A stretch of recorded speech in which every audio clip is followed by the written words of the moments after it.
So there's been a lot of comments lately about what is the best smartphone to watch videos on, and as a couple of you mentioned in the comments, if you watch a lot of videos, then it's maybe smart to get a tablet. And one of the tablets that is really interesting right now is the Samsung Galaxy Tab S3. And it is beautiful. See how shiny it is? See how thin it is?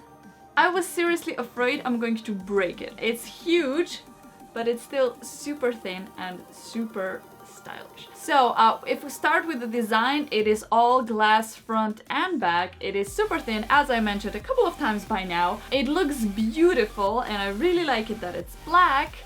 The edges are just curved beautifully, and also the camera bump is not so significant. You can just you can hardly feel it.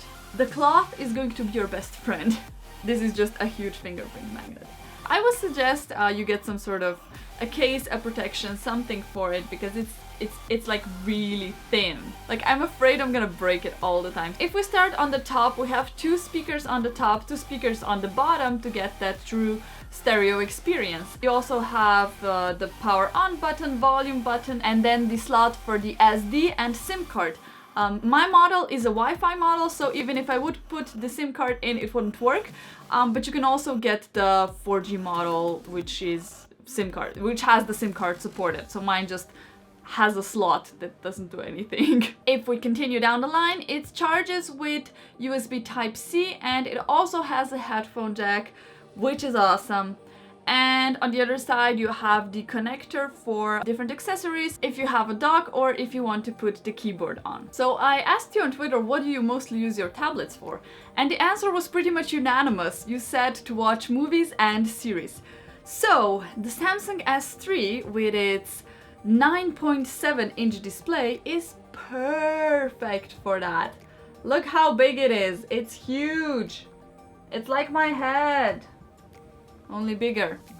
So yeah, it has a Super AMOLED display, which is especially useful if you watch series at night or in low light, so it doesn't strain your eyes and the blacks are truly black and not grayish. And sometimes it gets almost a bit too much because you're not used to the blacks being so super black, but it was really an enjoyment to watch anything on this tablet. And I'm just opening random stuff here. I wouldn't really use it for reading though, because it has like this weird bluish tint that can be quite straining for your eyes, and even if you turn the blue light filter on, then it just gets super yellow. So nah, not really for reading, but hey, Kindle is a lot more suitable for that if you want to read off of something. Like, watching video on this was amazing, but the speakers, not so much. So just use headphones. Oh my god, I find the Stylus particularly useful, especially because it has a super thin tip, and it was following my writing really fast. I can write really fast, and I always had a problem with other tabs, especially with the iPad Pro, that they're just lagging so much that you can't have normal writing speed or like normal write as you normally would, because there's so much lag and you don't have a feeling point of the letter have you already written and whatnot. So I found it super useful. I easily used it in my classes. I did my statistics formulas on there. I changed colors. It was super fun. So this is also a great school accessory, especially if you buy like the external keyboard, the keyboard accessory, then this is like probably everything you need for a normal university class or something like that, especially if you don't need any special programs on that only work on Windows, as I had to with my faculty, so I was just bound to have Windows for the whole duration of my studies. But yeah, apart from that, the Stylus was amazing. This is something I think that Samsung is really proud of. They really try to make it like their flagship thing, and I think they're doing a great job. So I really like the Stylus, the super thin tip, the nice writing of it, because my writing is like really not pretty. It's not the typical girly pretty writing. It's just like fast, thin things, and I like to use a pen and a pencil. It's not the same as the pen or the pencil, but it's almost there. Like, we are so close to getting this thing figured out and to sending our kids to school with just tablets and keyboards, and that's it. Like, no bulky big laptops. You really don't need it. Just for taking notes, this is great. Especially if there's something on the professor's slide that you need to take a picture of, you can just snap it, input it in your notes. Everything is so beautifully connected. You can type, you can draw, you can put pictures in, and everything will be just nicely connected in one single document. So where were the tablets when I started university? They were there, but they were not as awesome as they are today. The back camera is quite nice, but I'm not really sure why and for what would you use it for. Front camera is also completely usable if you need to do a video call or something like that. It is a bit inconvenient holding such a big and thin tab in your hands while talking to somebody. That's a lot easier to do with a phone. But still, if you want to, it's quite great for video calling and things like that. Okay, so the next thing, the final thing, the battery life. How does it do? It has a giant 6000 milliampere battery inside, which means it should do everything and all the stuff that you need. When you are using it, the battery drain is quite normal. We watched 2 Netflix series, and yeah, it drained about 30% of the battery in 2 hours of watching Netflix on Wi-Fi. And then I left it screen off for 2 days and picked it up Monday morning when I went to faculty, and I was met with almost drained out battery. And then I calculated back, and the tablet was using about 20% of the battery per day turned off, or not turned off, just screen off in the background. And in my opinion, that is quite a lot. I don't know about you, like, where do you put it? 20% battery per day? Doing nothing?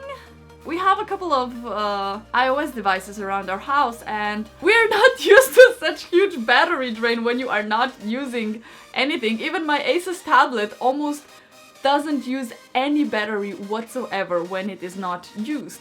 But then again, that is kind of the known problem of Android, not so much of Samsung. So I would blame that one on the Android, not on the Samsung tab. But just keep in mind, if you're not using it over the weekend, or if you're not using it over the week, just make sure to charge it, because once it is turned off, once the battery dies, it will not turn on even like for a slight minute, even to give you any sign of life. It just dies completely, so you have to charge it to use it again. Of course, that's how things work in life. They need electricity usually. Keep in mind that it loses a lot of battery when it is not used. So probably best thing would be, if you know that you're not gonna be using it for a couple of days, to like really shut it down, not just close the screen. And I didn't download much of the apps, so it could be like draining huge amounts of battery. It was just Google Drive, Dropbox, Netflix, and Canon Camera Connect.